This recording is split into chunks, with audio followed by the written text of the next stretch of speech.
Speaking of scammed, we thought that Mike McCarthy had scammed Jerry Jones. Turns out he may not have. The Cowboys are awesome. 44-20 over the New York Giants. That's the victory for the Cowboys. It really was more like 37-20. We're going to take 7 points away because that pick six of Mike Glennon didn't happen. Mike Glennon played fantastic. Excellent game from my boy in back of Daniel Jones, who we hope is okay. Did not look good when he was carted off with a concussion. I will ask you this, Breech, or I will ask you this, Breech bot. Dallas is the blank.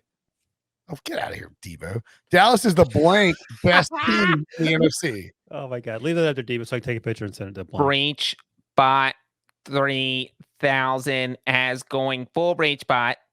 I think the Cowboys are the best team in the NFC. You know what? When I said 2 weeks ago they were number 3, you guys laughed at me. You sat here and you made me rank all of them. Number 3? I had them at number 3 2 weeks ago when they were 2-1, and you guys weren't sold on. You guys said probably top 6 easy, but not top 3. And now I think they're the best team in the NFC. That's it. I said it. You said best team in the NFC. And you said, where do I think they're in the NFC, right? I think currently, as of, just to check the time here, 12:51 a.m. on Monday, October 11th, you believe the Dallas Cowboys are the best team in the NFC? Yes. Ahead of, to be clear, the Tampa Bay Buccaneers, defending Super Bowl champions with Tom Brady. Buccaneers defense is way too many holes. Okay. Wilson. Yeah. You're too busy tweeting. Would you please engage with us? It's very hurtful to our relationship that you spend all this time on your. Oh my gosh, that's so awesome.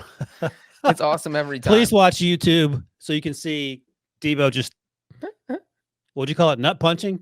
Brinson all over the place. We close this and let's do the podcast. It's an hour and 4 minutes in. You're trying to do shenanigans. I'll tell you what, Debo, I will derail this thing. We'll be here for 3 hours. Who's that reflect poorly on? I dare you. Yes, exactly. Debo, we have like 18 games to get to. What does derailing entail? I don't know. I'll just filibustering. You don't think I'll derail this thing? I believe it. We'll be 2.5 hours in, and we won't have covered 6 games. My goodness. I dare you. No, we won't really do that. Anyway, Wilson. Yes. As my wife likes to say, could you please look at me and put down your phone? I get that too. Yeah, it's ridiculous. What do you got? Breech thinks the Cowboys are the best team in the NFC. Agree or disagree? No, of course that's insane. They're playing really well, but I think it's a good hot take. Here's the thing, like they're playing great. Week 1, they could have conceivably and arguably beat the Buccaneers. I would imagine on neutral field, that means you would take the Cowboys over the Cardinals. Trevon Diggs is playing absolutely out of his mind. The Packers, you have some reservations after week 1. I'm booing YouTube commenters, not you. You have reservations after, the Bengals game that came down to the wire. They probably should have lost. So I don't hate it. I probably have the Cowboys 3rd after the Bucs and the Cardinals. But again, ahead of the Packers. I think you have to give first of all, out of general respect that we're 5 weeks into the season and the Cardinals are undefeated, they have to be 1. So your thesis based on the record is stupid. Based on your thesis, the Steelers were the best team going into week 12 last year? Correct. They were 11-0. What do you want? I mean, I want a team that's good. You're a Bengals fan. You don't know about teams that are good. Look, the Cardinals are 1 because they're undefeated 5 weeks in the season. I will defer to the Bucs as well. I will also defer to I tried to do this over text with some friends earlier. I was like, I'll take the Rams too. They're like, you're taking the Rams or the Cowboys? The Cowboys are awesome. I don't know what the hell is happening.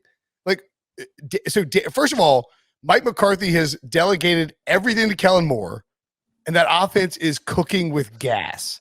Dak Prescott is completely locked in and knows exactly he looks so comfortable on the field and knows exactly what he's doing on every single play and never panics. And then Dan Quinn, who comes from Seattle and then went to Atlanta and ran this cover 3 stuff for 15, 20 years, is all of a sudden just running man. Like he's completely changed his scheme. Trevon Diggs is defensive player of the year 5 weeks in. Micah Parsons is defensive rookie of the year. This Cowboys team is really good, but they won't win a Super Bowl because Mike McCarthy will kick a short field goal in the playoffs. By the way, Daniel Jones got hurt trying to rush for a touchdown. It was that was not Jabril Cox, the rookie out of LSU transfer, hit him. It was a clean tackle. It was helmet to helmet. But shout out to Jerron Kearse. If you watch the replay, Daniel Jones gets up, he stumbles, it looks like he's going to fall down. Kearse, the defensive back for the Cowboys, notices that he actually runs towards Daniel Jones to try to help him, and that was awesome sportsmanship. Just want to put that out there.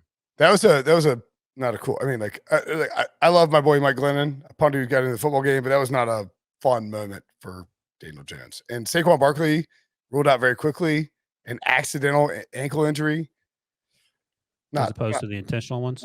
Well, I mean, but he didn't like suffer the ankle injury running with the football. It was he just stepped on it. It may have been a teammate's ankle. He stepped on a foot and he just rolled it. It was Kadarius Toney is incredible. Yeah, imagine that. You throw the ball to him, he's actually pretty good. He has all in his hands. He's electric. But he also punched somebody in the helmet, which is that's a no-no. Yeah. Kenny Galladay left with a knee injury. He had, of course, missed most of the preseason with a hamstring injury. That's a concern. This was the opposite of a Pyrrhic victory for the Giants. Very tough loss. They got routed by the Cowboys, and essentially all of their most important offensive players got hurt.